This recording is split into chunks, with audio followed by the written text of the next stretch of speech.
perguntas e respostas, que depois o Pedro vai explicar como é que vamos proceder. E, por isso, gostaria de apresentar a engenheira Teresa Pérez, que é a vogal do Conselho Diretivo da APA, com o pelouro na proteção radiológica e na segurança nuclear, e conhecida da maior parte de vocês, para, enfim, dizer as palavrinhas de abertura. Teresa. Obrigada. Obrigado. Bom dia a todos e sejam bem-vindos a esta sessão de lançamento da nova ferramenta digital do Registro Central de Doses. Como saberão, em abril de 2019, com a entrada em vigor do Decreto-Lei 108 de 2018, a Agência Portuguesa do Ambiente assumiu a função de autoridade competente para a proteção radiológica e a segurança nuclear em Portugal, e neste âmbito, e entre outras responsabilidades, a APA passou a ser a entidade responsável pela gestão da base de dados que constitui o Registro Central de Doses dos trabalhadores expostos a radiações ionizantes, anteriormente criado e mantido pelo Instituto da Segurança Social e pelo Instituto Superior Técnico. Com estas novas competências, a APA iniciou um conjunto de trabalhos para a atualização e robustecimento das bases de dados herdadas, que passaram por várias fases, sendo que, num primeiro momento, foi transferido todo o arquivo das anteriores entidades competentes, foi consolidada a informação e, posteriormente, desenvolvido um esforço de contratação pública para a criação desta nova ferramenta, que hoje vos é apresentada na sua forma final. O desenvolvimento deste novo Registro Central de Doses teve em mente um conjunto de requisitos que não se substituem, de forma alguma, aos deveres dos titulares, mas devem ser vistos como complementares na sua missão, nomeadamente garantir a segurança dos dados, otimizar o carregamento regular da informação, facilitar o acesso por parte de todos os trabalhadores expostos ao seu histórico individual, incluindo para permitir que a sua vigilância médica seja feita de forma mais eficaz, permitir retirar informação estatística anonimizada, caracterizando a exposição ocupacional à radiação ionizante dos trabalhadores expostos e identificar tendências nas doses recebidas.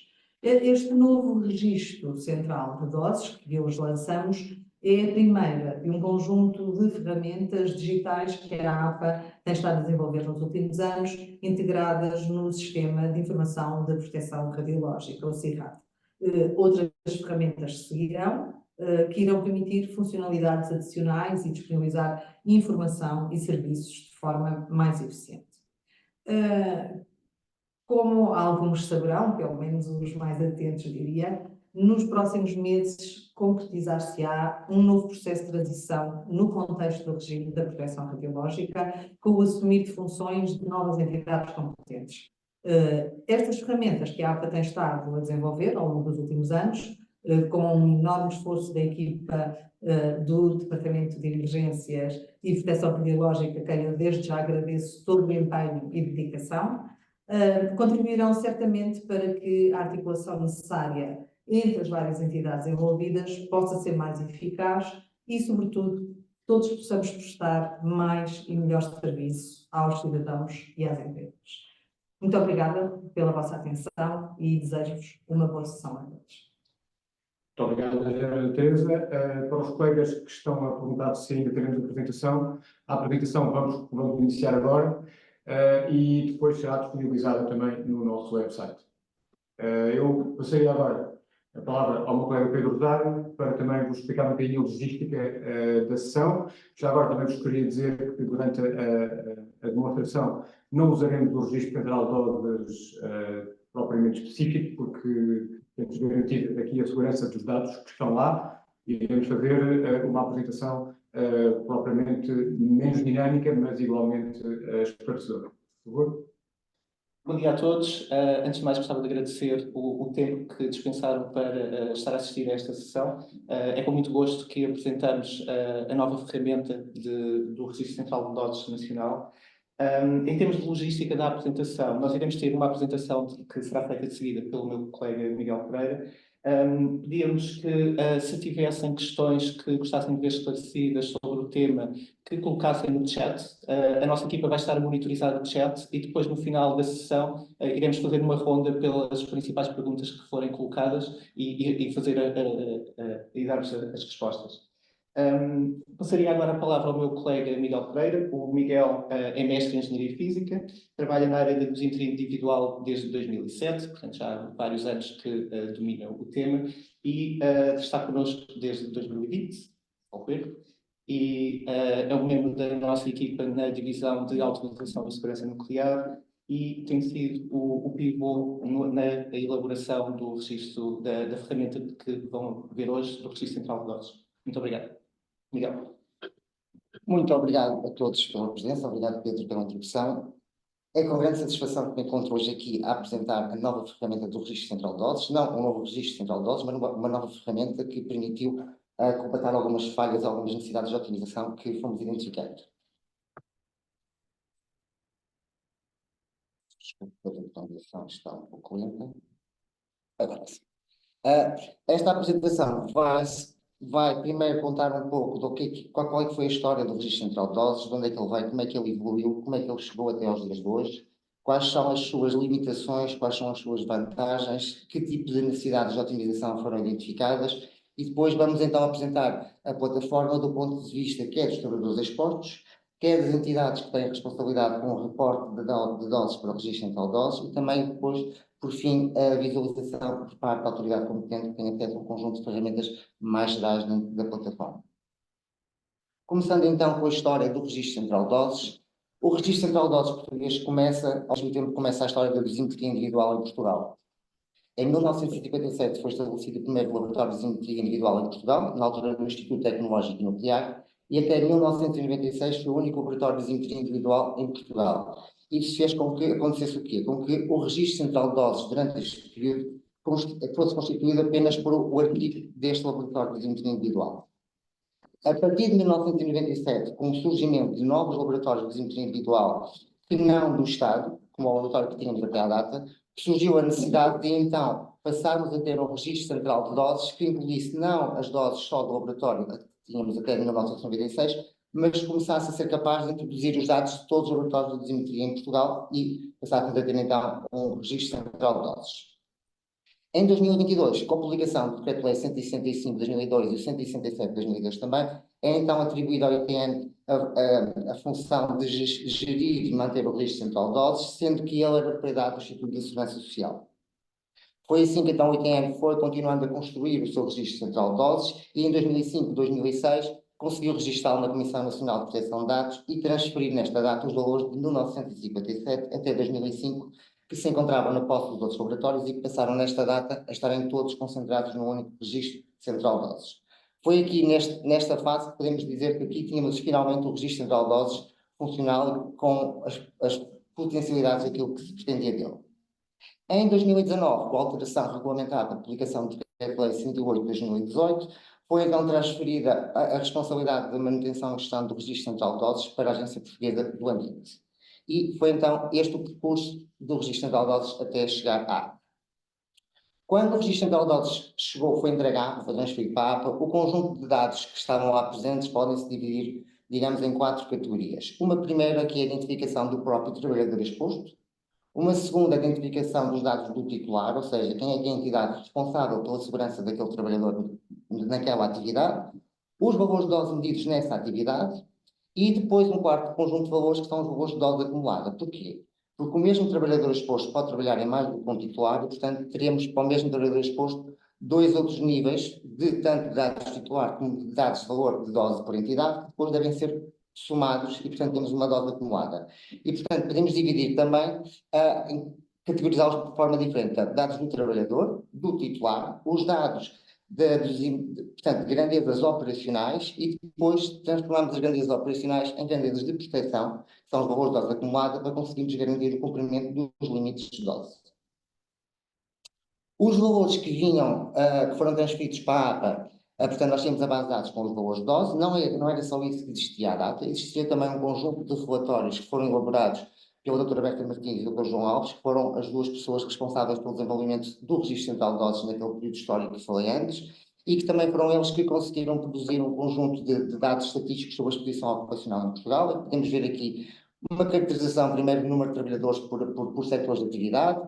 Temos também à esquerda algo muito importante que se relaciona com os dados que falei anteriormente, Portanto, nós quando temos dados de exposição dos trabalhadores, é importante que esses dados sejam categorizados. Categorizados como? Que sejam indexados ao tipo de práticas a que estão associados estes trabalhadores, para que depois possam fazer análises estatísticas, percebendo que tipo de intervalos de dose se atribuem a determinadas práticas. Esta é uma das funções do Registro Central de Doses e que já havia sido, tem vindo a ser realizada, havia sido realizada pelo Instituto Tecnológico Nuclear durante vários anos e passou agora para nós. Para além desta análise, queremos continuar a ver aqui, depois por intervalos de dose que eles iam fazendo, estes valores que nós temos a nível nacional são depois reportados internacionalmente para as Nações Unidas para que se possam elaborar os conhecidos relatórios de Anne-Skier que fazem, portanto, uma caracterização da exposição ocupacional a nível mundial. Portanto, passamos de nacional para mundial e estes dados são utilizados de uma forma assim muito geral, sempre anonimizada. Esta análise estatística que se faz deste tipo de dados é uma análise anonimizada, portanto não tem a ver com as doses, não tem a ver com os trabalhadores em específico, mas com os seus intervalos de dose. O Registro Central de Doses tem um universo extenso de trabalhadores, atualmente já conta com mais de 50 mil trabalhadores, há cerca de uma década atrás eram 35 mil que eram contabilizados, temos num total de mais de 10 mil instalações, portanto temos aqui um grande volume de dados contidos dentro do Registro Central de Doses, e podemos ver ali à esquerda, na distribuição do setor de atividade de cada um dos trabalhadores, podemos ver que a área da medicina, o setor das aplicações médicas, contém a grande maioria dos trabalhadores expostos, seguindo-se depois pela indústria e em seguida, em terceiro lugar, pela investigação e ensino e um pouco mais residual, os trabalhadores das minas, que já foram em tempo uma parte significativa do Registro Central de Doses, que deixaram de ser devido ao encerramento da atividade mineira em Portugal, a sua maioria, mas que com o surgimento de questões relativamente à exposição ao radão, estes trabalhadores expostos das minas podem voltar a fazer uma parte grande aqui significativa do Registro Central de Doses. Então, quando o Registro Central de Doses passou para a Agência Portuguesa do Ambiente, ele foi transferido, por âmbito, como eu tinha dito, da aplicação do Decreto-Lei 108 de 2018 e, portanto, nos artigos 13 e 76 foi atribuída à APA a responsabilidade pela construção, acesso e gestão da base de dados que constitui o Registro Central de Doses, garantindo também a implementação de medidas de segurança para que estes dados que são sensíveis possam ser mantidos e guardados e tratados de forma segura, garantindo a sua confidencialidade e impedindo falsificação ou alguma adulteração dos dados. Esta alteração de regime introduziu também uma portaria que definiu pela primeira vez quais eram os elementos que deveriam constar no Registro Central de Doses. A filosofia por trás da definição destes elementos que devem constar vem um pouco no seguimento dos elementos que falámos antes, que já estavam no Registro Central de Doses. Começamos então com uma primeira categoria que sai da identificação do trabalhador. E aqui temos um conjunto de dados que o identificam como o seu nome, sexo, data de nascimento, nacionalidade, número de identificação civil que permitiu identificá-lo inequivocamente. E depois temos aqui dois tipos de dados que não existiam anteriormente no Registro Central de Doses e que passaram agora a ser obrigatórios, que é a morada do trabalhador e o endereço eletrónico do trabalhador.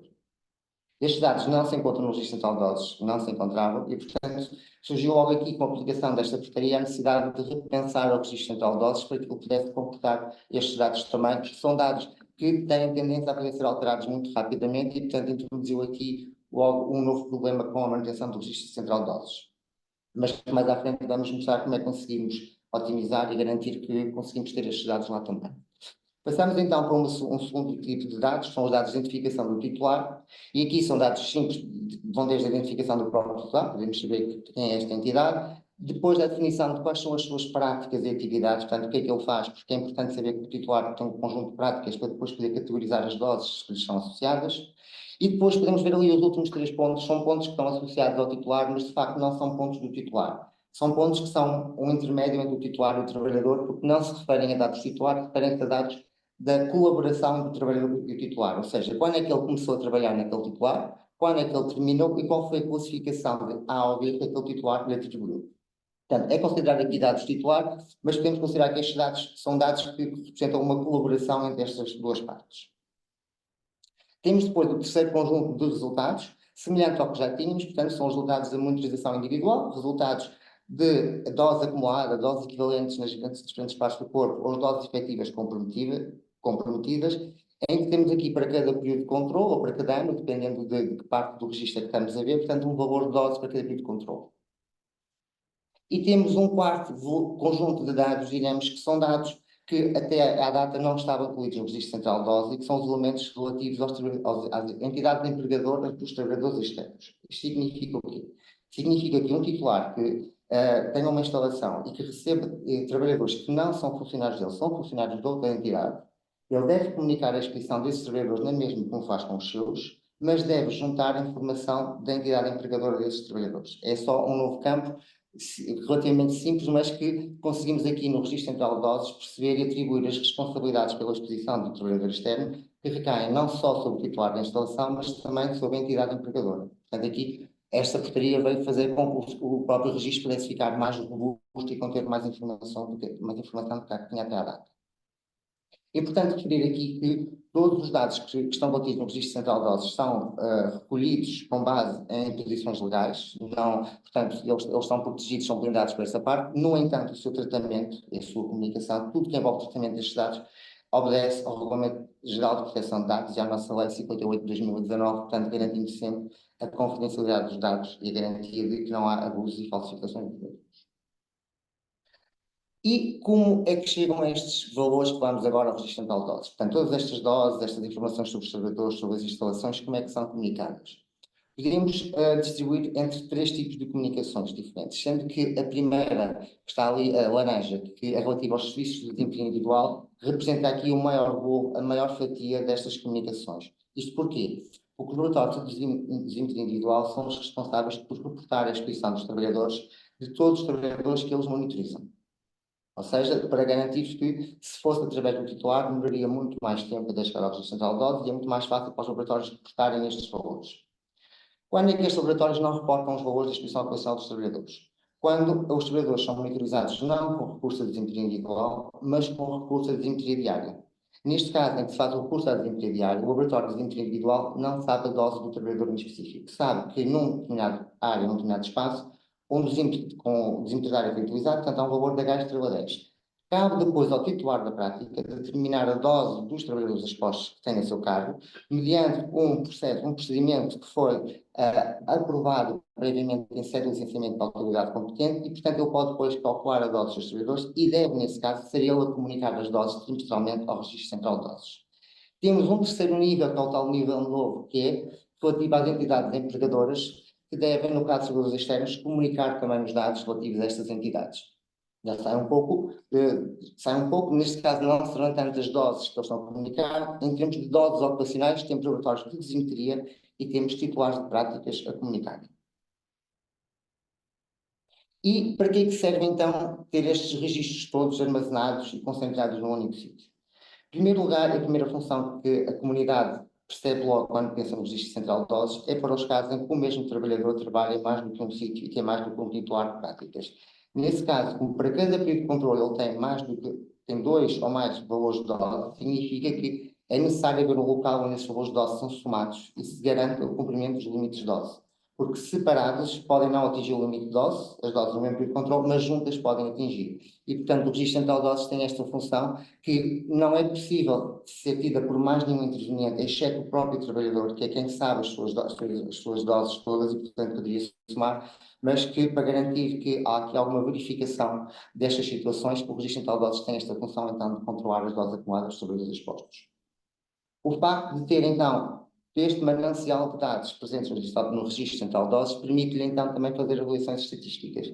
E esta é uma outra função muito importante do Registro Central de Doses, porque com estas avaliações estatísticas podemos propor medidas de otimização, perceber tendências, perceber de que forma é que a introdução de uma medida de otimização numa prática produziu efeitos na exposição ocupacional dos trabalhadores e, portanto, não é a ferramenta que permite só otimizar a exposição dos trabalhadores, mas é uma ferramenta acessória que permite acompanhar, monitorizar e encaminhar esta otimização.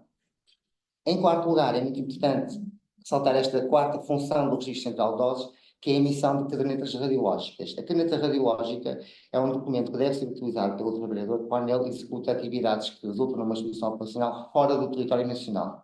Nesses casos, como vai ocorrer uma exposição daquele trabalhador português fora do nosso território, e essa exposição nunca será reportada ao nosso registro, é necessário que o trabalhador carregue consigo durante este período a caderneta radiológica, que no fim da atividade que estava a desenvolver deve ser preenchida pelo responsável dessa instalação, onde indica o valor de dose que ele teve exposto durante esse período. Essa caderneta deve ser depois devolvida ao Registro Central de Doses para que essa dose que nunca seria comunicada passe então a fazer parte do registro individual desse trabalhador. Esta função é muito importante porque não teríamos outro método para além do Registro Central de Doses para conseguir contabilizar estas doses. E nós o que podemos ver aqui neste slide que eu gostava de vos apresentar é conseguimos compreender um pouco de que forma é que a informação circula no Registro Central de Doses. Quem é que alimenta a informação que está contida nele e de que forma é que ela circula para outras entidades. Podemos ver aqui esquematicamente, portanto, temos os três grupos que comunicam doses que tínhamos falado, os laboratórios, os titulares e entidades empregadoras, e temos aqui um quarto nível que não tínhamos até esta data a intervir no Registro Central de Doses, que são os trabalhadores expostos. A partir desta data, os trabalhadores expostos vão poder interagir com o Registro Central de Doses e vão poder fazer de modo que vamos explicar mais à frente, mas aqui é importante perceber que a necessidade de os incluir a fornecer informação ao Registro Central de Doses advém do facto de ser necessário conter lá quer a morada, quer o endereço de correio eletrónico do trabalhador. Estes dados são dados que podem ser alterados muito facilmente e, portanto, é necessário transferir para o trabalhador a responsabilidade por atualizar estes dados sempre que vai ao Registro Central de Doses para consultar a sua exposição e, portanto, já há sempre a oportunidade de os atualizar. Tanto estes dados como outros dados que possam ser passíveis de ser atualizados, o trabalhador poderá sempre gerir na sua área a sua informação. Depois do Registro Central de Doses receber esta informação, ele tem então algumas entidades para quem ele vai comunicar esta informação. Temos duas entidades em cima, que é a Autoridade para as Condições de Trabalho e os Serviços de Saúde no Trabalho, que são entidades que, para fazer a avaliação da segurança do trabalhador ou para fazer o acompanhamento da vigilância médica, precisam dos dados da inscrição ocupacional. O acesso destas entidades a estes registros está garantido na lei, portanto, elas já têm acesso a estes dados. Que neste caso é um acesso não anonimizado, porque estas entidades terão necessidade de ver registros individuais determinados de trabalhadores.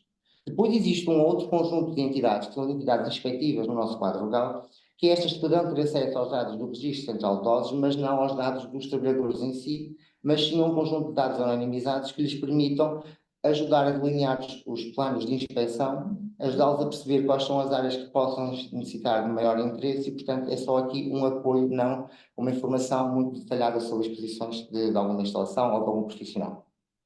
A base de dados, portanto, do Registro Central de Doses é gerida pela autoridade competente do nosso quadro legal, que é a Agência Portuguesa do Ambiente, e que, a partir de julho, teremos outra autoridade competente a entrar portanto, neste quadro legal e que também terá algum acesso ao Registro Central de Doses. Portanto, são estes os intervenientes no nosso Registro Central de Doses. Fazendo agora aqui uma súmula do que é que se pretende com o Registro Central de Doses, para que é que ele serve, podemos dizer primeiro que é uma ferramenta que nos permite verificar, como falamos, o cumprimento dos limites de dose, algo essencial na monitorização individual e na garantia da segurança dos trabalhadores, permitir a otimização das práticas, com tendências e com alguns dados estatísticos que possam acompanhar aqui ou indicar algum caminho, o armazenamento centralizado, que é o que faz poder otimizar e verificar o cumprimento dos limites de dose, e uma terceira função, que é o facto de garantir o armazenamento, a conservação destes registros por um período de 75 anos, até o trabalhador completar 75 anos, mas nunca menos do que 40 anos após terminar a sua atividade. Ou seja, os registros de dose são registros que têm uma necessidade de conservação longa no tempo. Para garantir esta conservação longa no tempo, foi necessário criar um mecanismo de duplicidade, digamos. Este requisito de conservação dos valores de dose não se aplica apenas ao Registro Central de Doses, mas aplica-se aos titulares das práticas. E é importante perceber aqui que os registros de dose devem ser conservados por este período de tempo que falamos, quer pelo titular da prática, quer pelo Registro Central de Doses. No caso, o Registro Central de Doses conserva estes valores para caso o empregador, a entidade que tinha aqueles registros, entrar em insolvência ou por algum motivo não tiver a capacidade de manter estes registros, o Registro Central de Doses substitui-se e funciona como uma segunda opção, mas nunca como a primeira opção para a conservação destes resultados. Perceber aqui que o facto destes resultados serem tão importantes, é preciso ter este sistema de duplicidade de conservação dos registros. Mas, como se diz na introdução rosas, e o Registro Central de Doses tem as suas limitações.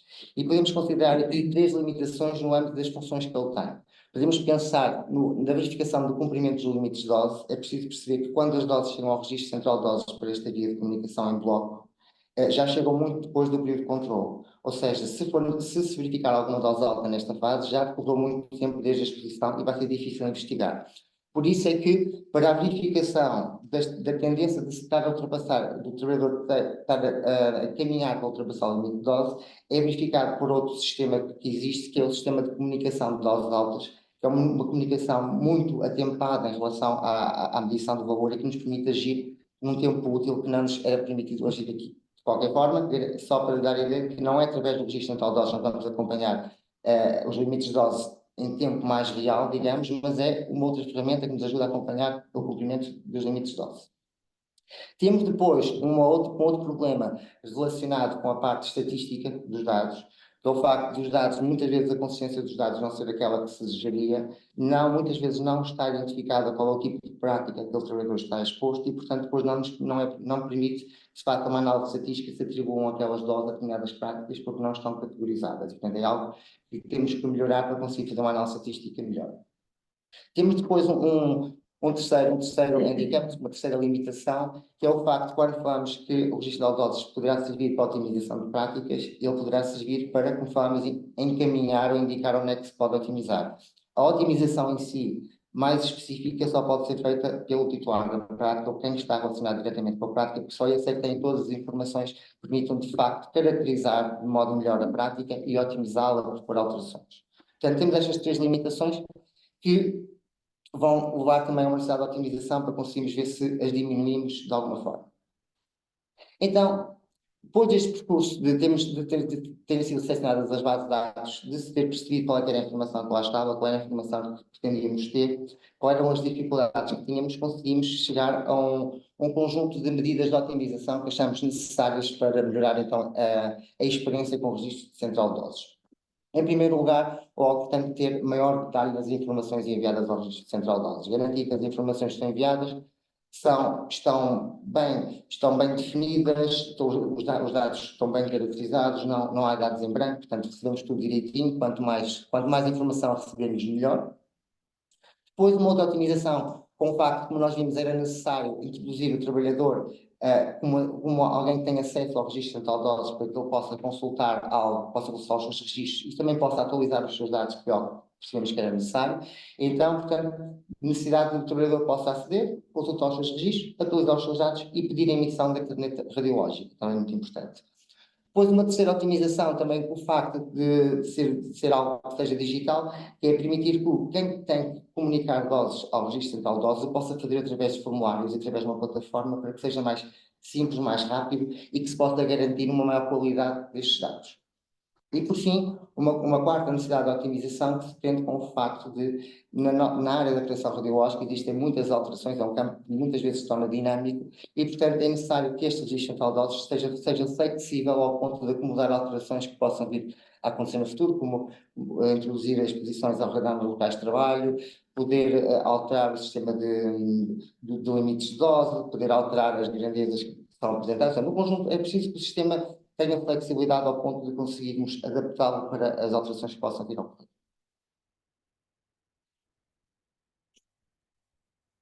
E foi assim que, então, durante o percurso, os primeiros anos que a APA recebeu, então, o registro central de doses, foram identificadas, então, as necessidades de otimização e em 2021 lança-se, então, um concurso público para a contratação e o desenvolvimento desta plataforma que se pretendia, então, que pudesse conectar digitalmente todos os intervenientes, garantindo uma boa análise estatística dos dados e garantindo, essencialmente, também uma boa segurança dos dados que estão contidos no registro central de doses. Em 2022, a empresa Link conseguiu ganhar o concurso público que tinha sido lançado e durante 2 anos, até à data de hoje, 2024, foi desenvolvida a plataforma do Registro Central de Doses, um desenvolvimento que em 2 anos é um tempo curto para o desenvolvimento de uma ferramenta como o Registro Central de Doses, comporta um volume muito grande de dados e que tiveram que ser trabalhados. E, portanto, este desenvolvimento não para por aqui, vai continuar nos próximos tempos, porque existem ainda alguns parâmetros que precisamos de ajustar ou melhorar. Mas vamos explicar mais à frente. Então, chegamos finalmente à parte, depois da história toda do Registro Central de Doses, a apresentar então a nova plataforma. A nova plataforma pode ser facilmente acedida através do site da APA, e então, quem já conhece o site da APA sabe que a prevenção e gestão de riscos na área da proteção radiológica, pode depois lá encontrar o link para o Registro Central de Doses, que poderá aceder E quando entra no registro central de dados na plataforma, será isto que qualquer utilizador verá antes de fazer o seu login. Se tivermos a ver a plataforma, só para vos mostrar um pouco aqui, além da página inicial, esta é a página com todas as características da própria plataforma visíveis, que é a visão de uma entidade reguladora, de uma entidade competente. Já vamos ver melhor isso. Vamos ver primeiro como é que funciona o registro central de dados do ponto de vista dos trabalhadores. Um trabalhador acede ao registro central de dados, esta página inicial que terá acesso, como vimos. Poderá depois fazer o pedido de criação de conta. Aqui o trabalhador tem 3 opções, que é importante já clarificar. O acesso a esta plataforma far-se-á através do cartão de cidadão. Neste momento ainda não está, essa função ainda não está disponível, porque aguardamos que a AMA nos disponibilize e que torne ativa essa função, que ficará muito em breve. Para além dessa opção mais simples de se aceder através do cartão cidadão, o trabalhador pode fazer um pedido de criação de conta, onde deve indicar os seus dados e deve submeter uma cópia do cartão cidadão. E depois se deve submeter o pedido, será analisado para garantir a veracidade dos dados enviados e será depois atribuído então um login a este trabalhador, que depois poderá aceder ao RCB. Portanto, também aqui lembrar que, caso um trabalhador tenha algum receio de enviar a sua cópia do cartão de cidadão ou do documento de identificação, caso não o queira fazer, pode deslocar-se às instalações da APA, marcando previamente e solicitando que faça então aqui o registro, apresentando o seu documento de identificação, para que ele seja validado e depois é criado então o registro ao trabalhador. No fim, portanto, criando então o login, o trabalhador poderá entrar novamente no registro central de dados e aí já o verá de uma forma diferente. Já serão disponibilizados 2 novos ícones ali à esquerda, que são 2 novas opções que ele tem no registro central de dados. E digamos que o trabalhador pode fazer 3 coisas aqui no registro. Pode, primeiro, atualizar a qualquer momento os seus dados individuais. Vemos ali um conjunto de dados que estão bloqueados a cinzento, que são os dados que se vão mantendo e que não mudam ao longo do tempo e, portanto, não são passíveis de ser alterados. Mas temos os dados editáveis, que são, portanto, o e-mail, o telefone, a morada do trabalhador, e, portanto, o trabalhador, sempre que estes dados alterem, ele vai ao registro central de dados e atualiza estes dados.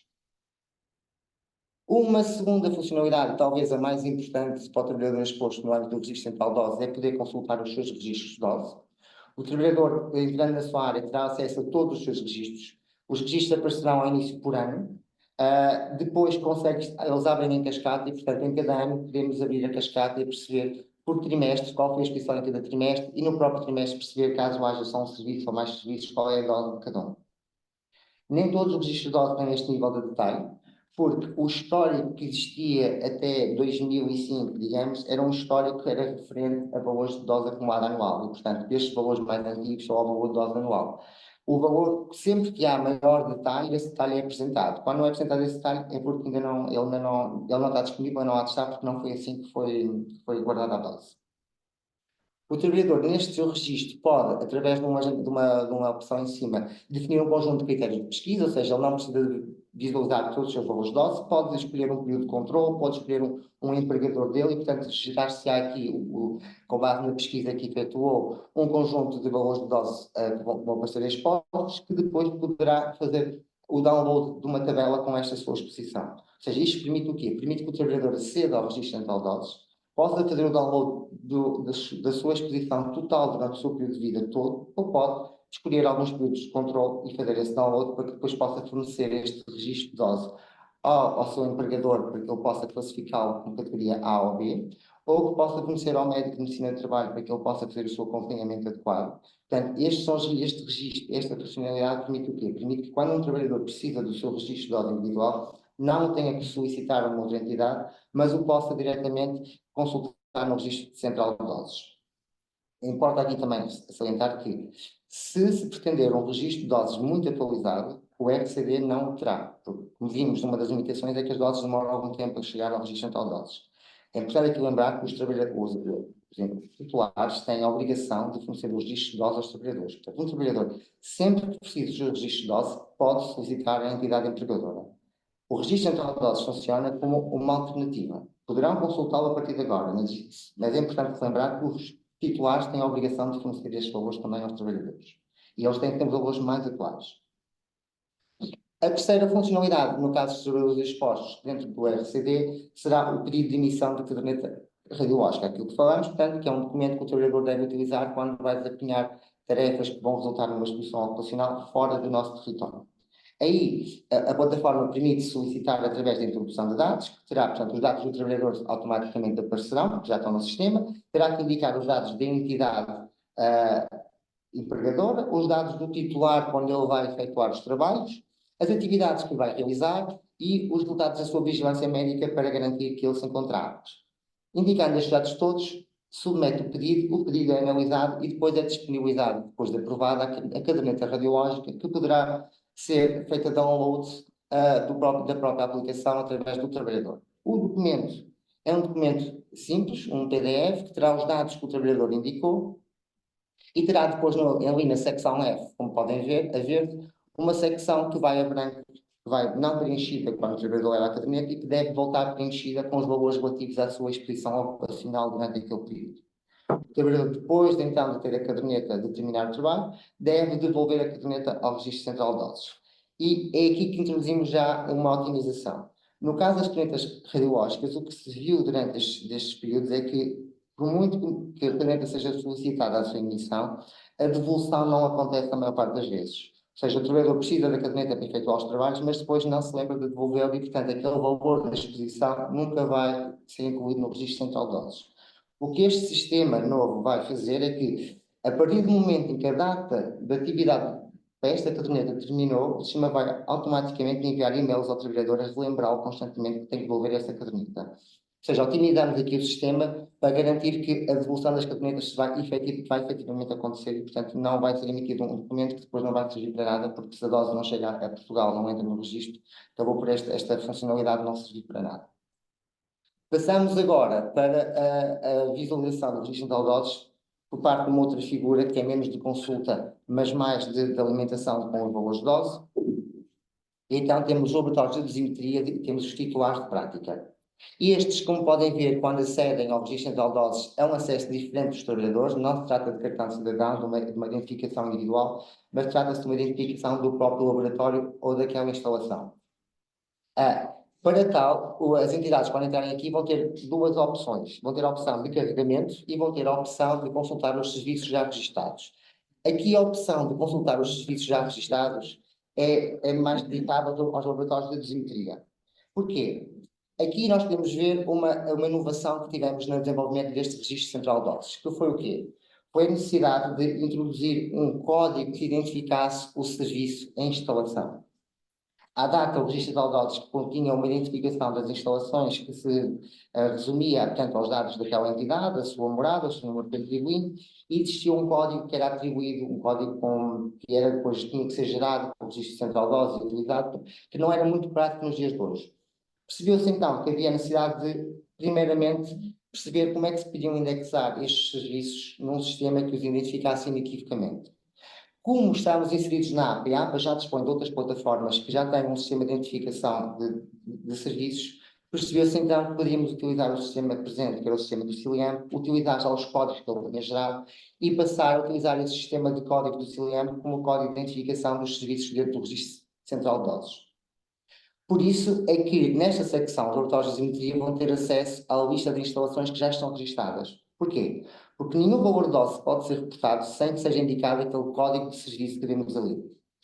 E o que é que acontece até à data? Como não é possível determinar automaticamente estes códigos de serviço com base nos dados que temos, é necessário que se consiga perceber para todos os registros que já existem no Registro Central de Doses, qual é o código CILIAM, o código de serviço que lhe está atribuído para que estas doses possam ser incluídas. E vamos discutir mais à frente qual é a implicação que isto tem. No caso de laboratórios, eles terão de consultar através desta lista para que casos. Quando eles têm um pedido novo de uma instalação que lhes pede dosímetros, eles devem verificar se esta instalação já está registrada no Registro Central de Doses. Se estiver, eles conseguem verificar aqui qual é o código de serviço e começar a utilizar. Caso não se encontre registada, o laboratório terá que comunicar ao Registro Central de Doses esta nova instalação, solicitando ao próprio titular da instalação que indique qual é o código de serviço, que caso não o tenha, terá que ir à plataforma do CILIAM, fazer o seu registro e depois fornecer esses dados. Os laboratórios ou os titulares, portanto, terão depois uma segunda opção, a principal aqui do Registro Central de Doses e uma das grandes inovações que conseguimos introduzir, que é o carregamento semi-automático dos valores de dose. Estes carregamentos de valores de dose aqui, o desenvolvimento disto pretendia-se, por um lado, organizar melhor o reporte dos valores de dose, garantir que os dados são verificados de uma forma mais eficaz para garantir que eles possam ser utilizados de forma útil. E, portanto, desenvolveu-se aqui um sistema que tentou padronizar o carregamento de doses. Quando um laboratório de dosimetria ou um titular com responsabilidade de comunicar valores de dose ocupacional acede ao sistema, à secção de carregamento de dose, aparecerá este menu onde deve indicar primeiro qual é o tipo de comunicação que vai fazer. Portanto, se vai comunicar dosimetria individual dos trabalhadores, se vai comunicar dosimetria estimada através de dosimetria diária, se são doses estimadas, se é comunicação de serviços novos, portanto, escolhe qual é a comunicação que vai fazer. Após a seleção do tipo de comunicação que vai fazer, é disponibilizado pelo sistema o template para carregamento destas doses. Este template é uma tabela que indica quais são as colunas necessárias de comunicar, a sua ordem e que campos é que são aceitos em cada uma destas colunas. A entidade que está a comunicar indica depois então qual é que é o período de controle a que se refere esta comunicação. As comunicações serão sempre efetuadas por trimestres, ou seja, nunca se poderá comunicar 2 trimestres de uma vez só, tem que ser sempre um fecheiro por cada trimestre. E depois submete o carregamento. Aqui na submissão do carregamento temos duas opções. E temos estas duas opções que vêm no sentido da necessidade de ter um sistema um pouco flexível.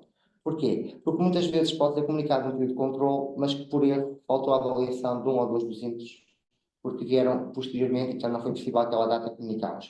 O sistema permite que, caso já tenha sido comunicado um conjunto de doses para um determinado período de controle, que aqui se possa indicar que o carregamento é um carregamento de substituição. E, portanto, para aquele período de controle, para as doses carregadas por aquela entidade, quando fizer este carregamento de substituição, vai apagar as anteriores e substituir por estas novas, permitindo sempre assim que se possam corrigir erros na comunicação.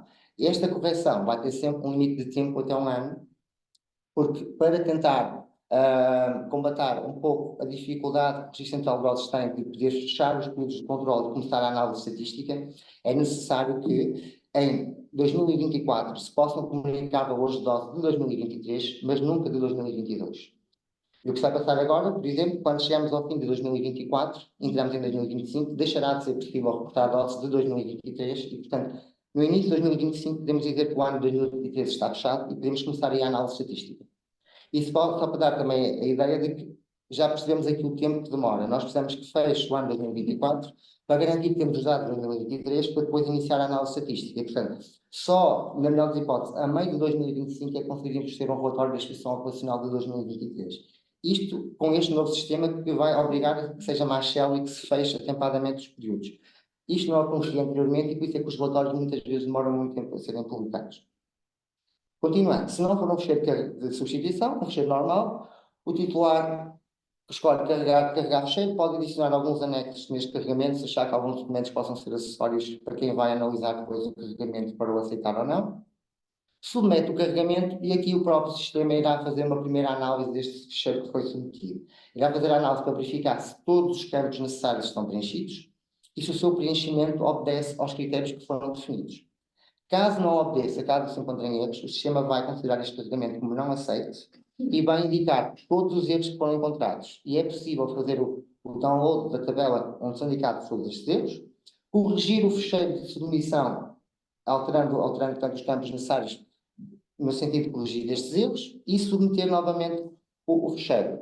Se o fecheiro finalmente não for encontrados erros, ficará pendente de validação por parte do técnico da APA, que depois de validar aquele carregamento será informado à entidade que submeteu o carregamento, portanto aquele carregamento foi aceito e aquele período de controle pode ser fechado se quiser. O sistema permite à entidade que está a fazer o carregamento de doses gerir sempre os seus carregamentos, perceber o que é que já foi carregado, quais foram os erros que teve em cada carregamento e, portanto, impedir aqui que fique confuso do que é que já carregou, se houve algum período que carregou, achou que tinha carregado, mas afinal tinha erros de preenchimento e, portanto, não entrou. Portanto, dizer aqui que os valores de doses só entram no Registro Central de Doses no momento em que são aceitos, que há uma segunda validação daqueles dados por um técnico da APA. Antes desse momento, os dados nunca entram no Registro Central de Doses. Portanto, os titulares de práticas ou os laboratórios de dosimetria podem, então, agora, na plataforma do Registro Central de Doses, gerir os seus carregamentos e efetuar os seus carregamentos de uma forma mais atempada e mais simples. Passemos então agora, por fim, para a visão ou utilização do Registro Central de Doses por parte da autoridade competente. No caso da autoridade competente, existem todas as funções que vimos anteriormente mas temos também um outro conjunto de funções e temos principalmente na secção dos registros de dose acesso aos registros de dose de todos os trabalhadores. Até aqui, o acesso a esta secção, no caso dos esportes, é restrito aos seus trabalhadores e mais ninguém tem acesso àqueles valores de dose. Os titulares de práticas ou os doutores de interior não têm acesso a este registro de doses que estamos a ver aqui, eles têm acesso apenas aos ficheiros que eles carregaram no próprio sistema. Portanto, a autoridade competente consegue aqui, se tiver dúvidas da instituição de algum trabalhador, porque foi comunicado uma dose alta, porque alguma suspeita é necessário verificar, pode aqui consultar as doses de todos os trabalhadores, de um trabalhador em específico, pode definir um conjunto de critérios de pesquisa para que possa solicitar que sejam disponibilizadas as doses num período de tempo específico, para um conjunto de práticas, para um titular. Portanto, há aqui um conjunto de critérios de pesquisa vasto que podemos incluir para nos ajudar aqui a refinar os dados que estão a ser apresentados. E depois, para além da consulta dos dados que são disponibilizados, podemos também exportar um registro anonimizado destes dados, valores de dose, para que nós possamos fazer depois análises estatísticas. E, portanto, é aqui esta função. Portanto, vemos aqui que, da parte da autoridade competente, é possível gerir estes valores de dose e é possível também depois exportá-los para fazer análises estatísticas. Temos uma outra opção, que é uma opção de gestão de incidentes relacionados com valores de dose. Esta opção não é uma opção que permite a entidades externas comunicar os incidentes, mas permite à autoridade competente gerir os incidentes que lhes são comunicados para perceber que incidentes é que estão abertos e que incidentes é que estão fechados, permitir um acompanhamento, porque estes processos de análise de incidentes de dose altas muitas vezes são longos no tempo, porque demoram muito a averiguar-se o que realmente se passou. Portanto, foi necessário criar uma ferramenta que nos permitisse acompanhar de forma mais simples todas estas comunicações. Como eu falei anteriormente, uma das necessidades de otimização do registro central de doses foi criá-lo de forma que ele pudesse ser flexível e pudesse ser ajustado e adaptado às necessidades de alteração do quadro legal, de alterações científicas que possam introduzir numa área de uma alteração radiológica que constantemente vai ser alterada. Podemos ver com a alteração em 2019 com a aplicação do decreto-lei 108 de 2018, houve uma alteração do limite de dose para o cristalino e, portanto, é necessário que o registro seja flexível, possa, por um lado, alterar os valores dos limites de dose, possa alterar os timings com que quer comunicar as coisas. Todos os parâmetros podem ser aqui ajustados, para além do conjunto de listas de valores dos quais fazem parte do registro central de doses, como o conjunto de atividades, de práticas que existem, de códigos de ESOREC, permitindo assim que, caso surja uma nova prática no nosso panorama, podemos facilmente atualizar aqui o conjunto de práticas e que possam já começar a ser importadas as doses de trabalhadores associadas àquela prática. Portanto, sempre aqui mais célere, permitindo sempre aqui o ajuste rápido da autoridade competente às necessidades. Segue-se também outro grande desenvolvimento do ponto de vista de quem gera o registro central de doses, que não existia até à data, que é a possibilidade de fazermos auditorias aos dados, auditorias a quem consulta os dados, às alterações que foram feitas aos dados, garantindo assim mais um degrau na garantia da confiança dos resultados e da segurança destes resultados. Portanto, para que os trabalhadores possam estar seguros de que os seus valores de dose ocupacional estão guardados no registro central de doses, mas que eles são guardados de forma adequada, garantindo sempre o cumprimento do Regulamento Geral de Proteção de Dados e do facto destes dados de exposição ocupacional serem dados confidenciais de saúde e, portanto, é necessário algum cuidado no seu tratamento. Por fim, queria mostrar um pouco para que se consiga perceber que, quando se criou esta base de dados para que acomode o registro central de doses, existia à data já um historial muito grande de doses. Portanto, estamos a falar que isto foi criado em 2020, 2021, e existiam doses desde 1957. Esses valores de dose não tinham associado o tal código de serviço, código de filiado que falámos. Sem esse código não é possível que essas doses entrem aqui. Então, o que é que foi necessário fazer internamente? Foi necessário ir buscar o histórico, perceber todas as instalações que estavam identificadas naqueles valores históricos, que eram mais de 8.000, e para cada uma delas, manualmente, ver a lista de entidades que estão no ciliante, que possam ser relacionadas com esta entidade que estamos a analisar e perceber se já existia um código de ciliante que podemos atribuir ou deveríamos pedir para criar um novo código de ciliante. Devemos fazer isto então para as 8.000, uma a uma, foram criados estes códigos e foi possível então, nesta fase, depois de fazermos isto, introduzir os dados históricos do RCD nesta nova plataforma. O que é que ficou a faltar? E é possível que alguns trabalhadores, quando acedam ao registro central de doses, possam não ter acesso a todos os seus valores. Porquê? Porque nos dados mais recentes tomou-se a opção de não se atribuir, tentar atribuir um código ciliante, porque como estas instalações podem estar ativas, e podemos estar a induzir um código, atribuir um código que induz em erro e duplique o registro daquela instalação, pediu-se aos laboratórios de dosimetria, com os quais já reunimos, que eles, como têm um contacto regular com estas instalações, possam, na troca de dosímetros, solicitar este código ciliano a todas as instalações, para depois nos comunicar a nós. No momento em que o registro central de doses tiver já todas as instalações que estão identificadas com um código de serviço adequado, podemos então começar a importar todas as doses que estavam em falta. Mas é importante que se perceba agora que a plataforma está tão avançada porque é necessário que ela comece a ser alimentada com estes valores para que nós consigamos completar os dados que ainda estão em falta. Portanto, pede-se aqui alguma paciência e que nos próximos meses percebam que este trabalho de comunicação pode demorar cerca de 3, 4 meses, até que os laboratórios nos consigam comunicar os dados todos e, portanto, depois temos que fazer o trabalho de importação aqui. Portanto, contamos que durante este ano possamos ter o registro de doses já com todas as doses que estão disponíveis e já com ela a funcionar adequadamente. Durante esta fase, é uma fase de teste, é uma fase em que vamos todos começar a aceder ao registro e, portanto, temos que ter todos alguma paciência. Agradeço a vossa paciência por me ouvir durante este tempo todo. Já sabem que qualquer dúvida que tenham em relação ao registro central de doses podem enviar para o nosso endereço de e-mail, que preferimos em vez do radiacão que normalmente utilizamos. Portanto, o e-mail é registrocentraldoses@apmbiente.pt. Enviem os e-mails que nós, assim que nos for possível, responderemos. Muito obrigado, Miguel, e eu voltava a tirar que esta apresentação e uma gravação da apresentação estarão disponíveis no nosso website para que possam revisitar o que foi dito. Como dito, não usamos ou decidimos não estar a demonstrar a plataforma de maneira online, porque nesse caso não conseguiríamos mascarar os dados dos trabalhadores e das instalações, ou dos titulares e dos laboratórios, e achamos que estaríamos a violar aqui o RGPD se o fizéssemos. No entanto, como disse o Miguel, qualquer questão adicional que não consigamos responder hoje, esteja à vontade para colocar. Nós responderemos tão breve quanto possível às vossas questões. Por outro lado, também o facto de começarem a trabalhar na plataforma, que vai estar disponível hoje no nosso website, poderão começar também a perceber um pouco e a otimizar um pouco a utilização e, se calhar, até depois conseguir substanciar um bocadinho de dúvidas que tenham. Portanto, utilizem primeiro, é o nosso conselho, e depois, quando começarem a ter dúvidas, coloquem-nas para que também, se calhar, possam também resolver algumas só pela utilização do sistema. O sistema foi pensado de maneira muito, ou pensamos nós, esperamos nós, de maneira muito simpática para o utilizador. Portanto, esperemos que vocês também o considerem e que o utilizem. Como disse o Miguel, é um trabalho que ainda está em contínuo e que depende muito de vocês. Portanto, quanto mais depressa vocês começarem a alimentar o sistema, mais fácil é nós conseguirmos também começar a fechar um bocadinho esta fase de aprendizagem do sistema e depois disponibilizar o sistema na sua totalidade, nas suas potencialidades. Temos várias questões por chat que surgiram e vamos tentar responder a todas aquelas que se dizem particularmente respeito ao FCD, com questões laterais. Teremos todo o prazer depois de responder por e-mail se colocarem. Mas para já passaria ao Pedro para pôr algumas.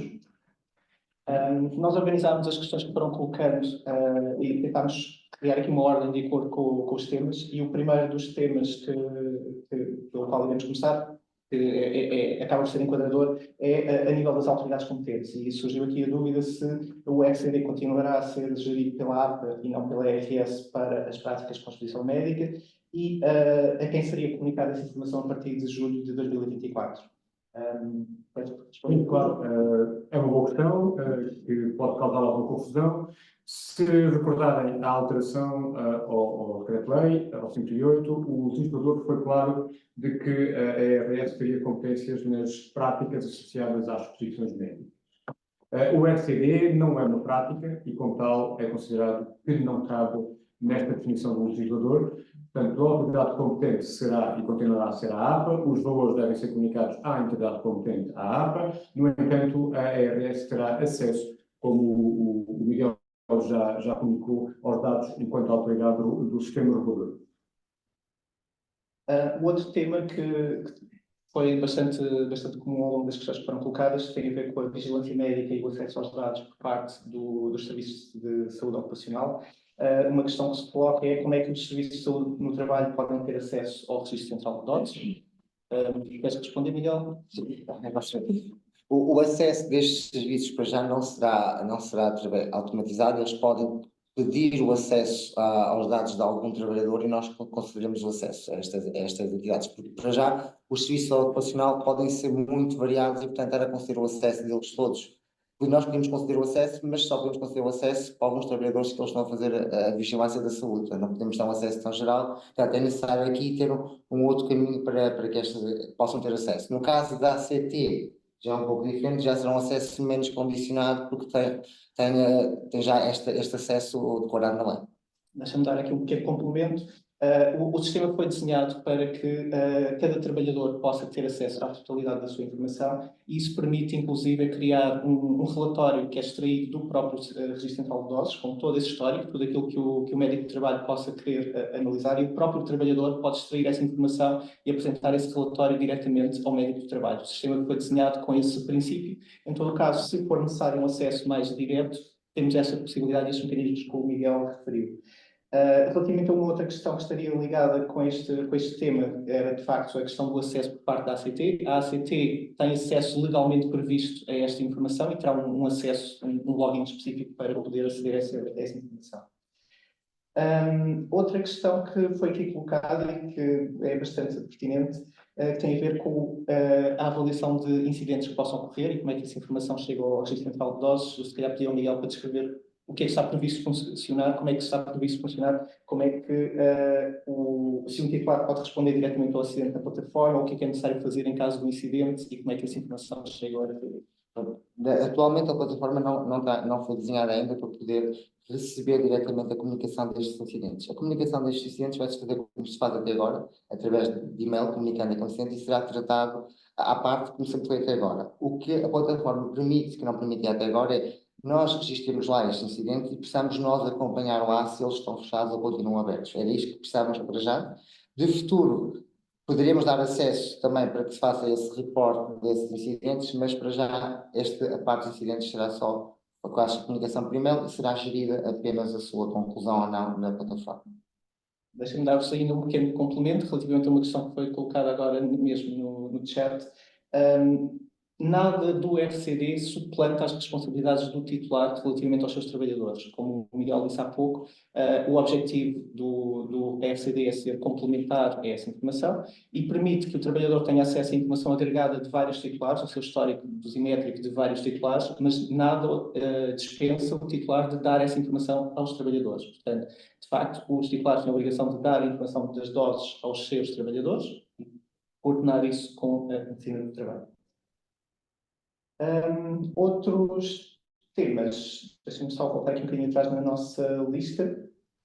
Já cobrimos a parte da vigilância médica, temos aqui algumas perguntas ligadas sobre os procedimentos de monitorização de trabalhadores, nomeadamente como é que o titular pode fazer o registro no RCD para avaliar essa informação e como é que deve proceder, por exemplo, relativamente aos dosimetros de trabalhadores que trabalham. Relativamente aos dosimetros de trabalhadores que trabalham em vários locais de trabalho, se deveria haver um dosímetro único ou não. Respondendo já a esta questão final, os dosímetros individuais são atribuídos para um trabalhador para um local de trabalho. Isto porquê? Se o trabalhador utilizar o mesmo dosímetro em mais do que um local de trabalho e depois verificar que é uma exposição ocupacional elevada, vai ser muito difícil perceber onde é que ocorreu essa exposição, em qual destas instalações. Para impedir que este problema possa surgir, é necessário que para cada instalação o trabalhador tenha lá o seu dosímetro atribuído. Isto ainda tem outra vantagem. Se o dosímetro andar a circular de um local para o outro, podemos estar aqui a contabilizar as posições que não são as posições do trabalhador, são as pessoas indevidas durante o transporte. Portanto, essa é uma má prática que deve ser evitada a todo custo. A outra questão inicial é relativa com os titulares. Como é que tem acesso ao RCD o próprio titular? Quer o titular, quer os autores de dosimetria terão acesso ao Registro Central de Doses através do seu login do CILIAMP.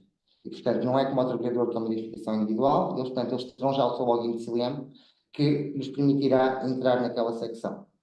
Aqui é importante perceber que só os titulares que possam reportar valores de dose de dosimetria diária terão acesso ao Registro Central de Doses.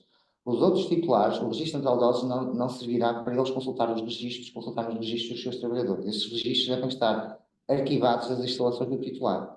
O Registro Central de Dados é para a consulta, parte dos trabalhadores que precisam desses flows de dados e das entidades que possam necessitar desses flows de dados para uma outra função que lhes foi atribuída. Nunca para o titular possa utilizar o Registro Central de Dados como o seu arquivo das dados dos seus trabalhadores. Tá?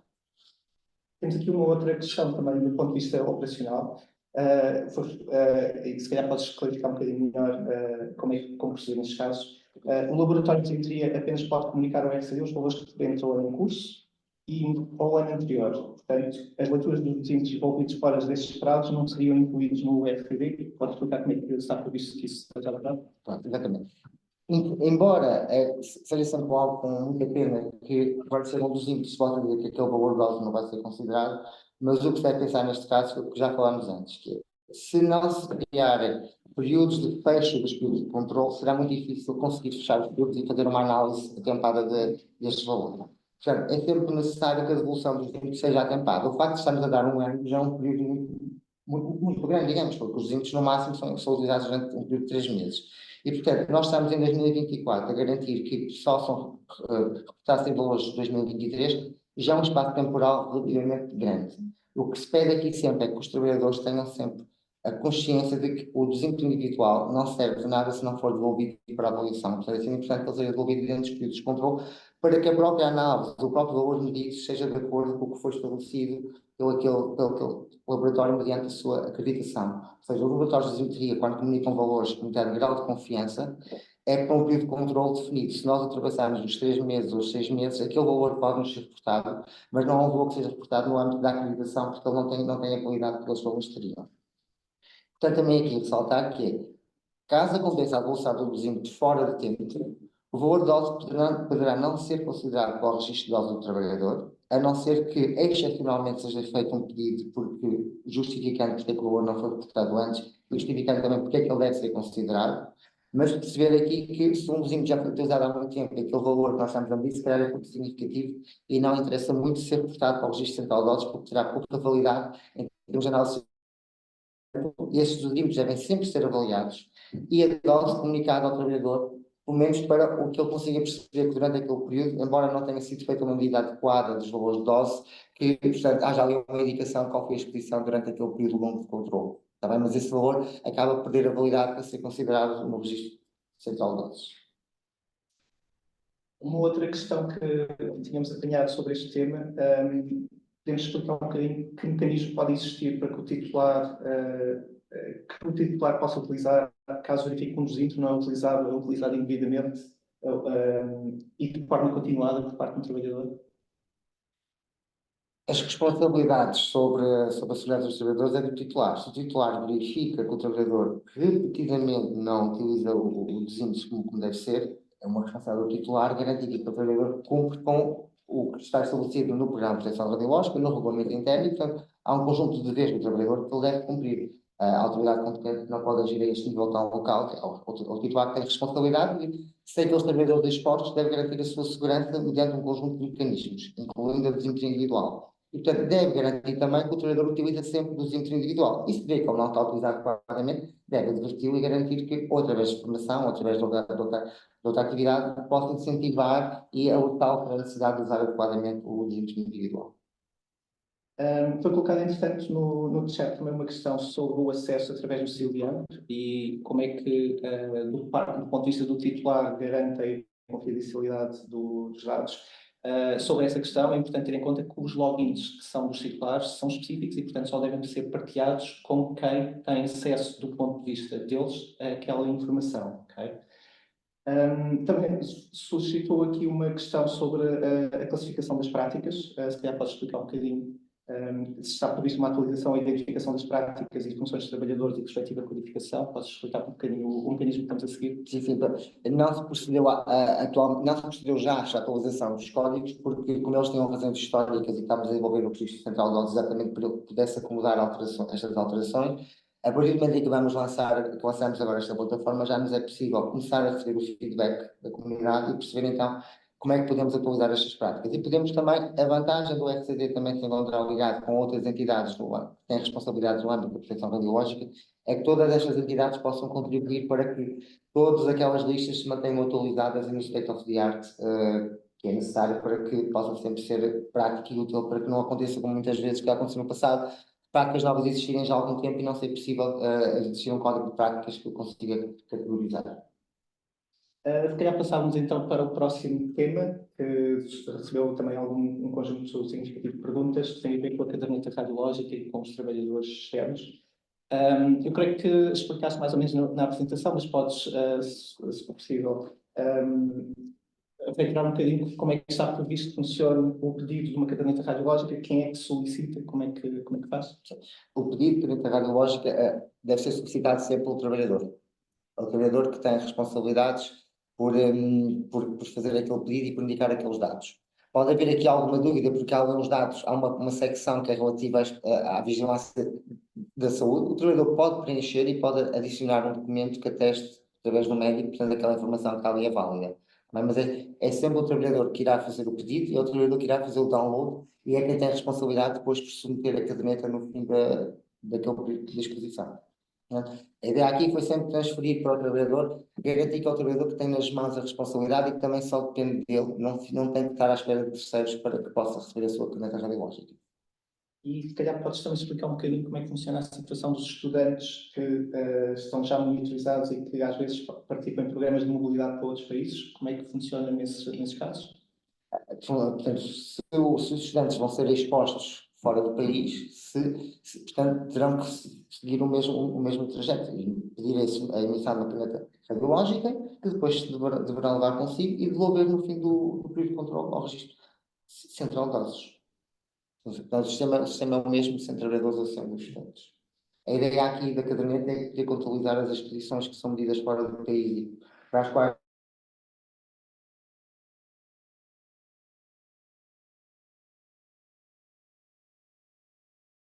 O próximo tema também teve algumas questões que têm a ver com dosimetria diária. Portanto, se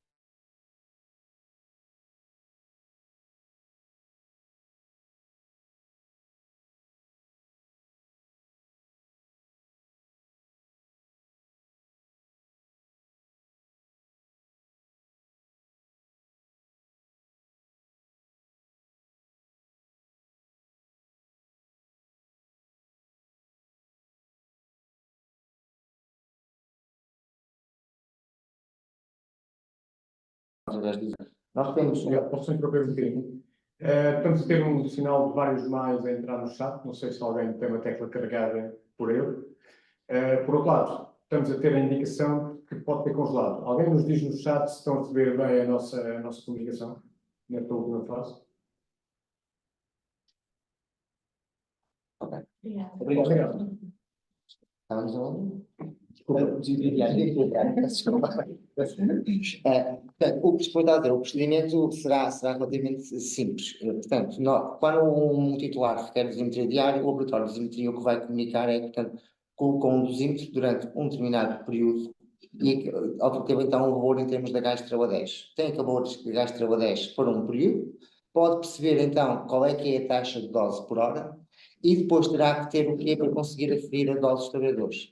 Terá que ter um registro de que, para cada trabalhador, qual foi o número de horas que teve naquele espaço. E se for mais do que uma sala, mais do que um espaço em que terão dosímetros diária, terá que contabilizar, ter o registro de que cada trabalhador esteve 20 minutos no dia X ali, mais 30 minutos ali. Para quê? Para que depois, no fim do período de controle, possa perceber qual foi o tempo total que cada trabalhador teve em cada uma daquelas áreas e depois perceber com a taxa de dose qual foi a exposição daquele trabalhador. Deve depois então preencher o template com o valor da exposição para cada período de controle para cada trabalhador e comunicar. O procedimento é este assim. Depois vai variar muito com o facto do titular conseguir ou não ter os dados específicos de que cada trabalhador teve X horas ou teve X tempo naquele local. Porque se não conseguir ter acesso, não conseguir controlar as entradas e saídas, será muito difícil de conseguir estimar a dose dos trabalhadores. Poderá haver uma outra opção, que é estimar sempre que eles ficariam lá o máximo tempo possível e, portanto, mesmo naquelas condições que ficassem todos o máximo tempo possível, que nunca ultrapassariam as restrições de dose que tinham sido definidas no planeamento daquela prática. mas percebendo aqui sempre que a dosimetria diária só pode ser aplicável quando estamos a falar de riscos muito baixos e taxas de dose relativamente baixas, porque caso se trate de algo com algum nível de perigosidade ou de risco, esta medida não mede bem a exposição efetiva do trabalhador. É algo acessório só para os casos em que o risco é muito reduzido, mas é necessário na mesma garantir a monitorização de forma a garantir a segurança daqueles trabalhadores. Obrigado, Miguel. Só mais uma questão. Este procedimento que falamos agora deve ser elaborado pelo titular e apresentado em sede de licenciamento. Portanto, quando o titular quer, em sede de licenciamento, que pretende fazer monitorização diária e individual, já deve anexar o procedimento que vai utilizar para determinar as doses individuais e para comunicá-las ao Registro Central de Doses. Obrigado, Miguel. O próximo conjunto de temas que temos estão muito ligados à monitorização do cidadão. O objetivo desta sessão não é propriamente abordar este tema, mas se calhar eu pedi ao João um comentário sobre a monitorização do cidadão para já. Obrigado, Pedro, e obrigado pelas questões. Nós compreendemos que possa haver aqui alguma confusão. A notificação do cidadão é também uma obrigação de notificação à autoridade competente, à APA, que resulta também do decreto-lei, da legislação, mas também dos guias, que a APA, portanto, criou. Mas aquilo que gostaríamos dizer é que, em particular, o que estamos a falar aqui é apenas aquilo que são as doses específicas para os trabalhadores expostos, e um trabalhador exposto devido a uma dose, ora não, apenas acontecerá se depois da mitigação os valores continuarem a ser superiores e se decidir que esses trabalhadores terão que ser controlados. Portanto, estamos a falar de um número que esperemos que seja mínimo ou inexistente o mais possível, mas pode acontecer. E são estes trabalhadores que nós vamos colocar aqui na base de dados.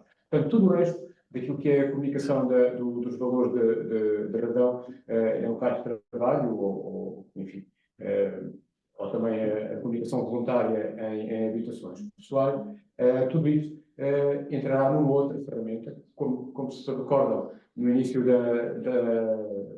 do evento e na sessão da apresentação, aqui nas palavras da nossa vogal, da engenheira da PES, nós estamos a desenvolver aquilo que é chamado o Sistema de Informação da Proteção Radiológica, que é o SIRAD, e que vai comportar várias ferramentas, no qual esta é uma ferramenta. Haverá uma ferramenta que está também já em fase de finalização, que terá a ver, neste caso, especificamente com o radão, um bocadinho que é toda aquilo que é a disponibilização de ferramentas que vos permitam depois cumprir com este tipo de notificações e, claro, tem também uma ideia de como está a ser feita a monitorização e como está a feita a distribuição daquilo que é a situação do radão em todo o território continental. É isso que estamos a fazer, portanto, neste caso, não se preocupem com estas questões, aqui apenas trabalhadores fortes que possam ser designados como tal, devido ao facto de estarem expostos a doses acima daquilo que são os limites, enfim, os níveis nacionais, e então aí sim, depois de todo o trabalho feito, depois de toda a mitigação feita, se não houver hipótese realmente de baixar os valores, aí sim poderão ter que ser, e é sempre uma fase, ou pelo menos é sempre uma ação que terá que ser definida juntamente com a Administração do Ambiente, em que serão então declarados como trabalhadores expostos e controlados seguindo as regras específicas para estes trabalhadores. É isso. Obrigado, João. Temos aqui mais duas só questões de follow-up no chat. Uma delas sobre a questão da dosimetria diária. Acho que não ficou claro se é o laboratório que deve reportar a dose calculada do XCD ou quem é que o faz. Se pudesse voltar a clarificar um bocadinho. A dosimetria diária é realmente a técnica que obriga a que os titulares de práticas tenham que ir comunicar ao Registro Central de Doses. No caso da dosimetria individual, é sempre o laboratório que comunica. No caso da dosimetria diária, como o laboratório de dosimetria não sabe, o laboratório de dosimetria reportou a dose de um dosímetro de uma área, não reportou a dose de um trabalhador, e portanto ele não saberia, não sabe que dose atribuir a cada trabalhador. Essa é a responsabilidade do titular de prática, da prática, e é o titular da prática que depois terá a responsabilidade de comunicar esses valores ao Registro Central de Doses. Portanto, quando há dosimetria diária, o circuito de informação muda. Para já, acho que não temos mais questões. Não sei se alguém tem alguma questão adicional que pretenda colocar.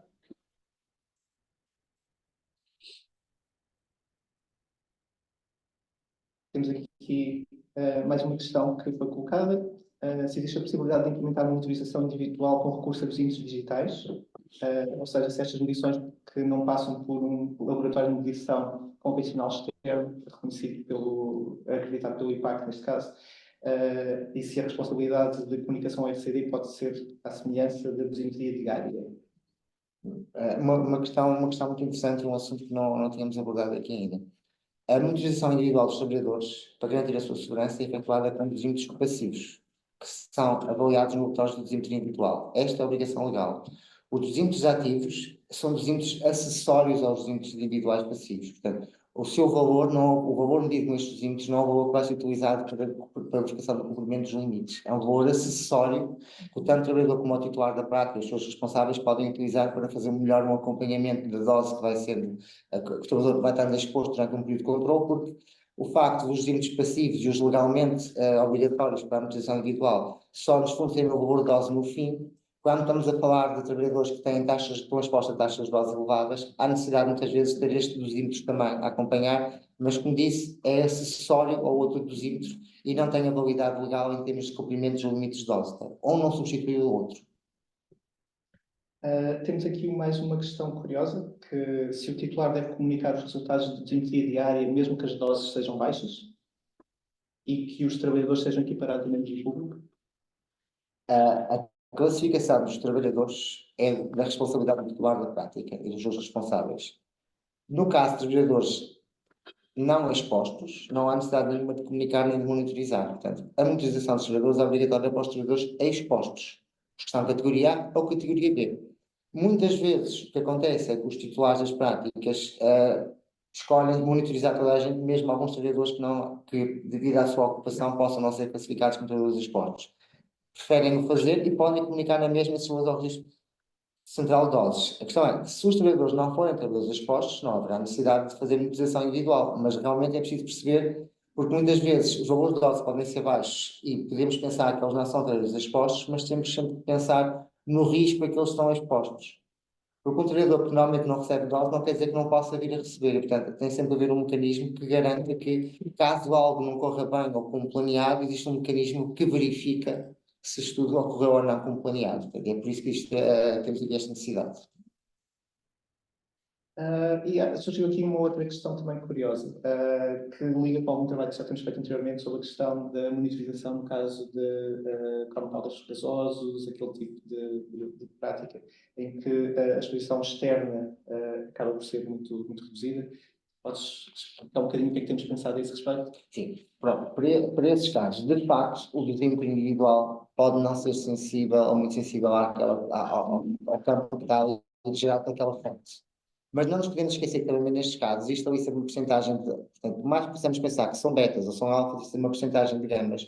Existe também sempre a forma que, se alguém estiver a fazer uma manutenção ou a operar no medicamento, algo que não corre mal, e houver uma exposição, o dosímetro poderá detectar. O dosímetro pode não detectar com um grau de confiança elevado aquele valor de dose que realmente teve exposto o trabalhador.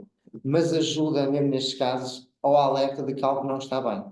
Não nos podemos esquecer nunca de que a radiação não tem cheiro, não é visível e, portanto, a exposição de um trabalhador não se sente até que se verifiquem os efeitos já muito posteriores. E, portanto, é necessário sempre que há exposição à radiação ter mecanismos que possam monitorizar e garantir que está sempre tudo a correr bem, ou dentro do possível, e que os trabalhadores estão sempre em segurança. E a dosimetria individual deve ser sempre pensada como um mecanismo acessório e essencial na monitorização dos trabalhadores e que, por mais que muitas vezes possa, se estamos a falar de doses muito baixas e possa parecer que o dosímetro não vai servir de muito, o dosímetro serve sempre para garantir as condições de segurança. Se dá sempre zero, ainda bem que dá sempre zero. Significa que está em condições de segurança. Nós queremos com o dosímetro individual não é só saber as doses dos trabalhadores, é garantir que eles não recebem doses superiores àquelas que se está à espera para aquele tipo de prática. E, portanto, é necessário sempre fazer o acompanhamento para garantir que realmente está tudo em condições de segurança. E para o próprio titular das práticas deve pensar sempre que o mecanismo da dosimetria individual é algo que ele fornece ao trabalhador porque o ajuda a sentir-se mais confiante nas condições de segurança que o empregador lhe está a proporcionar. Portanto, aqui, sem pensar, a dosimetria individual pode acarretar alguns custos, mas devemos sempre pensar que no desenho de uma determinada prática, a dosimetria individual tem que ser um custo sempre considerado, portanto, a falar da segurança dos trabalhadores. Houve uma colega que colocou também uma questão relativamente à situação em que um trabalhador trabalha numa unidade local de saúde, em que os trabalhadores podem trabalhar em diversos hospitais dentro da mesma unidade de saúde, portanto, dentro da mesma ULS, mas que, nesses casos, só estão a utilizar um dosímetro individual. E o que é que se deve ser feito a esse respeito? Como é que se deve proceder nesses casos? O que acontece, bom, estas questões, isto acontece muitas vezes por uma questão de poupança e até de tentar simplificar, não haver tantos regimes atribuídos à mesma pessoa, mas de facto, mesmo sendo da mesma unidade, se for dentro do mesmo hospital, em serviços diferentes, o hospital preferido pode-se ter dosímetros atribuídos para serviços diferentes ou pode ter só, e não há grande problema. Agora, se estamos a falar de instalações geograficamente separadas, nunca deverá isto ocorrer. Portanto, aquela instalação, onde o trabalhador desenvolve uma atividade, fornece um dosímetro e os valores de dose aferidos com aquele dosímetro, a responsabilidade sobre aqueles valores é daquela instalação. Mudamos para outra instalação, por mais que o titular seja o mesmo, estamos a falar de outro sítio, com outros responsáveis, e portanto é preciso haver outro dosímetro individual aí. É importante ter a consciência desta necessidade. Porque, como eu estava a falar antes, por mais que acarrete alguns custos, estes custos são necessários para que a dosímetro individual não seja só um amuleto que às vezes as pessoas pensam que usa, mas sim um dispositivo que nos permite aferir cada vez com maior confiança possível nos valores de dose que nós estamos a medir. Porquê? Os valores de dose medidos e reportados pelo laboratório de dosimetria podem ir até uma incerteza de 60%, quando são utilizados nas suas condições normais e esperadas. Se nós adicionarmos aqui outras condições de utilização, como circular com os dosímetros, utilizar em ambientes muito diferentes, isto vai introduzir ainda mais incerteza no valor medido e, portanto, menos confiança podemos ter naquilo que estamos a analisar, está bem? Portanto, é muito importante aqui na dosimetria não tentar só poupar custos, mas perceber de que forma é que aquela medida que está a ser ali aferida com o dosímetro pode ser, de facto, bem aferida.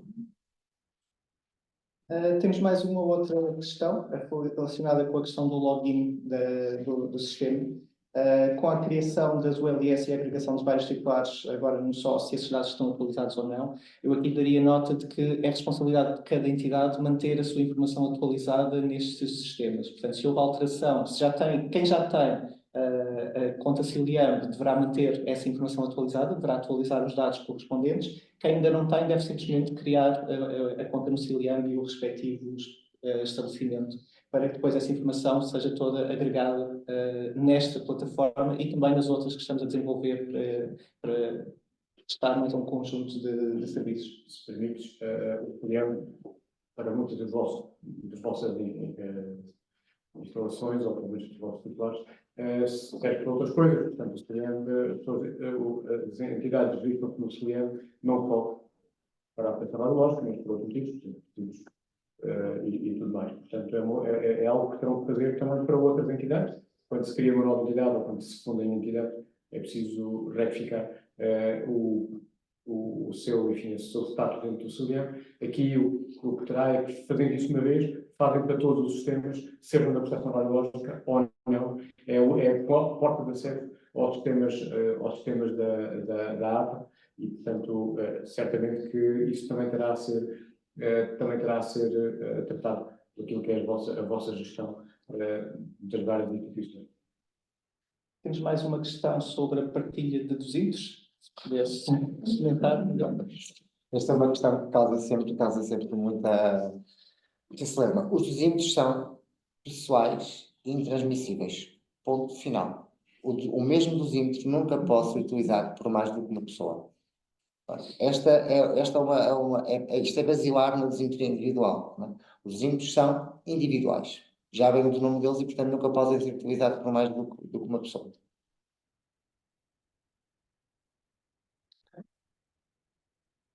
Penso que temos aqui mais um, no caso dos médicos internos. No caso dos médicos internos que podem ter que ir para outro hospital completar a sua formação, por exemplo, durante 3 meses, mas os trabalhadores continuam a estar sob a responsabilidade de um hospital específico. Portanto, serão trabalhadores de um hospital que vão a outro hospital durante um período de tempo. Esses trabalhadores, por mais que sejam de estágio, eles vão estar lá com funções naquela instalação, portanto, aquela instalação deve introdução de dosímetro para aquele período de 3 meses. Independentemente de quem é que é a entidade empregadora, quem é que é quem é que é a entidade responsável por aquele hospital, é uma instalação diferente da que normalmente efetua as suas atividades, portanto, terá que ser solicitada dos índices para aquele período, 3 meses. Se me permites, Miguel, a mesma situação, exatamente da mesma maneira, mas para trabalhadores que muitas vezes vão fazer estágios Erasmus, por exemplo, ou em outros países, e que alguns levam o seu registro de cá. Tenham isso em atenção, têm a ferramenta da caderneta radiológica e claramente tem que ser gerido com a entidade que o recebe, que tem garantida a tutoria. Exatamente. Aqui nessa questão, muitas das pessoas preferiam levar os dosímetros de cá para fora do país e aí realmente a caderneta radiológica não seria necessária, porque levaria os dosímetros e depois devolveria cá, seria lido cá e seria reportada cá a dose. A questão é que o dosímetro, quando foi atribuído, não foi atribuído para fora do país e, portanto, quando a dose for comunicada, ninguém vai informar que aquela dose foi utilizada fora do país. Vai só dizer que é um estudante, portanto, nunca vamos saber se aquele estudante, aquela atividade, aquela exposição foi cá em território nacional ou não. E, portanto, por isso é que nunca convém que isso aconteça.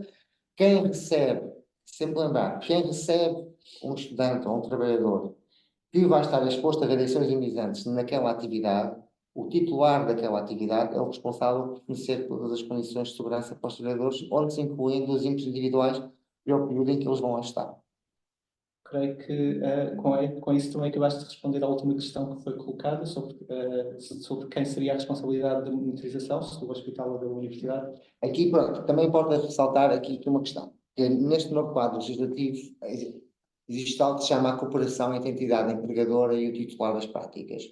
Quando um trabalhador executa uma atividade numa instalação, tem um titular, mas ele tem uma entidade empregadora, a monitorização, as condições de segurança que lhe são garantidas são acordadas entre o titular e o empregador. Pode haver um acordo entre estes que diga que, portanto, o empregador é que vai pagar os dosímetros e vai cobrir os custos dos dosímetros. Mas isso não significa que não tenha que ser o titular da prática a solicitar à empresa de dosímetria que normalmente utiliza dosímetros para aqueles trabalhadores estudantes. Pode haver acordos entre as entidades para que possam gerir os custos e como é que coordenam esta monitorização, mas a responsabilidade é sempre de quem recebe as pessoas e, portanto, quem gera os equipamentos que vão produzir a exposição é quem tem a responsabilidade de garantir a segurança. A entidade empregadora entra aqui como alguém com responsabilidades sobre também aquele trabalhador, aquele estudante, mas que não se consegue substituir às responsabilidades de quem efetivamente tem a prática.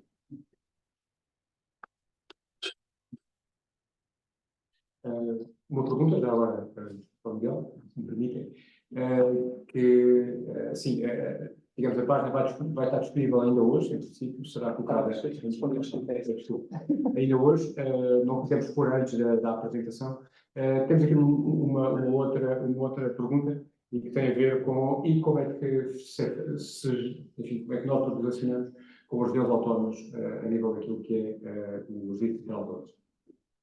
Implica ter uma caderneta como para o estrangeiro, sim ou não? Uma pergunta que pode fazer sentido e porque seria bom o Miguel responder, porque certamente temos aqui também colegas das regiões autónomas que podem ir fazer trabalho, prestar trabalho nas regiões autónomas. As regiões autónomas fazem parte do território nacional e, portanto, os laboratórios de dosimetria que operam lá são os mesmos que operam cá, portanto, nunca há aqui um risco de que a dose não seja avaliada no território nacional, que não nos seja comunicada. Portanto, trabalho dentro das regiões autónomas funciona como normalmente, vai para a região autónoma, o titular que irá receber deve solicitar dosímetros para aquele trabalhador, para aquela atividade que está a desenvolver, e depois esse valor será comunicado pelo caminho habitual que falamos. Não há aqui uma necessidade nova para quem está nas regiões autónomas. E claro que há patentado em articulação com as regiões autónomas, aliás, ali onde temos entidades competentes, estão lá também as entidades competentes das regiões autónomas. Foi uma falha na apresentação, corrigiremos antes de colocarmos disponível. E eles são as testes mediante a sua função também no quadro regulador. Não sei se temos mais perguntas. A última pergunta, se quiserem, estamos a tocar claramente às 12 horas. E, não havendo, queria-vos agradecer, enfim, a todos por terem estado aqui estas 2 horas quase connosco. Espero que realmente tenha sido esclarecedor e peço-vos que usem a plataforma. A plataforma é para vocês, é para o serviço daquilo, o melhor serviço para o público e para as empresas, e para nós estaremos sempre disponíveis para esclarecer qualquer questão. Temos aqui uma última questão, no caso de técnicas de manutenção de equipamento de dados. Eu passaria esta questão ao Miguel, que é no caso de técnicos de manutenção de equipamento pesado, como por exemplo os aceleradores lineares, os dinâmicos, em relação ao qual o titular tem contrato de manutenção. É a empresa que tem a responsabilidade? Sim ou não? Aqui funciona da mesma como falei antes, que temos aqui titular e entidade empregadora. Aqui pode haver um acordo entre os dois para perceber de que forma é que podem fazer o processo de gestão individual. Tá bem? Porque eles podem coordenar os dois. Nestes casos, imaginemos que um técnico vai muito pouco tempo por mês a uma instalação que vai lá recolher todos os meses, mas é muito pouco tempo. Deve haver aqui uma justificação, uma apreciação dos responsáveis da prática, se realmente se justifica ou não a que ter um dosímetro ali sempre à controladora para não faz só uma atividade pequena. Nestes casos, a manutenção são casos onde é possível que a entidade empregadora atribua um dosímetro que possa ser utilizado pelo técnico em vários locais, porque a sua atividade implica ir a vários locais. Portanto, já haverá aqui um registro que aquilo faz em cada local, portanto, aqui pode ser fácil de gerir, e porque aqui sim se justifica também que realmente a mesma pessoa ter vários dosímetros atribuídos em cada uma das instalações e depois ter que se lembrar quando chega lá que tem que utilizar os dosímetros, pode muitas vezes induzir a erros na não utilização, por ser períodos curtos, e portanto, aqui sim pode justificar a entidade empregadora fornecer dosímetros, mas isto nunca deve ser considerado, por exemplo, no caso em que alguém faz manutenção toda uma semana todos os meses. Aqui já não se justifica. É preciso perceber até que ponto é que aquela exposição ali é considerável para a exposição global daquele trabalhador e se realmente se justifica ter um dosímetro ali, ou se não se justifica, portanto, podemos arranjar uma outra forma de monitorização que acabe por ser mais eficaz. Muito obrigado, Miguel, e não vos quero mais, enfim, separar do almoço, estamos em hora de pausa. Queria-vos agradecer a todos a vossa participação e as vossas perguntas. Eu estava, claro, a utilizar a plataforma e gostei muito de agradecer ao meu colega todo este trabalho. Foi um trabalho muito bem. Ao Miguel. Foi um trabalho exatamente. Naquilo que é o desenvolvimento e a alimentação depois de todo o passivo nesta base de dados. Mas, como vos disse, é um sistema que só vive se vocês o utilizarem. E gostava de me despedir com os desejos de um bom fim de semana. E até a próxima. Muito obrigado. Obrigado. Obrigado.